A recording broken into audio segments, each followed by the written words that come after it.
Remaking the World, How 1776 Created the Post-Christian West.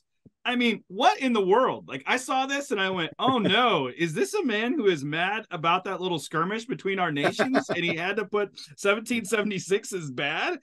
Because most Americans go 1776. I mean, this is, you are questioning something for an American that seems to be very, very, I mean, sacrosanct. You don't question that. And yet you have laid that out, not just in America, of course, but across Europe, to say that really is a pivotal moment, a pivotal year that has, I mean, ramifications until now. Why 1776? I know this is huge because I've read your book, but there's so many different pieces in it. But what made you think 1776?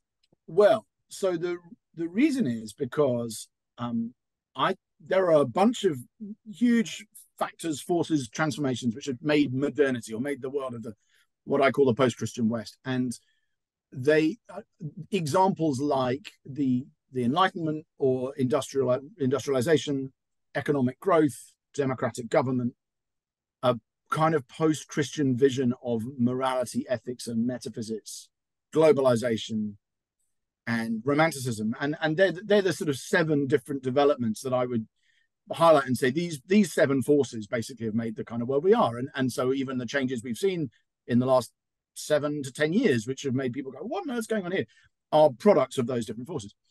And that's effectively half of what I'm trying to do with the book, is to say that's the world we're in, and the other half is to say the story as to why we're like that can be told I hope in a really nice, fun, compelling way through the story of this one year, because 1776 is not just, in fact, I don't think most of the book is not about America at all. Right. So if you said to an American, of course, they would all say, well, this is the specific of the Revolutionary War and the Declaration of Independence. But if you looked at what was going on in Europe at the time, in France or in Italy or in Germany or in England or Scotland, and actually even I've got a chapter in the book that's mainly set in the South Pacific, and what's going on elsewhere in India, what's going on elsewhere in the world, you'd say that the economic and philosophical and artistic, even musical, the transformations taking place in and through Romanticism. And certainly if you go to a French cafe or a German theatre or an English factory or a Scottish pub, you'd find these enormously important developments taking place through names that might well be familiar to American listeners, Voltaire or Diderot or Casanova or Rousseau or David Hume or Immanuel Kant or Edward Gibbon. So people, these giants who are all writing and doing impressive and important things in this year, at the same time, of course, and often quite unaware of what's going on in America, because news takes 3 months to cross the Atlantic. So they don't know, they're not responding to those developments as such. Often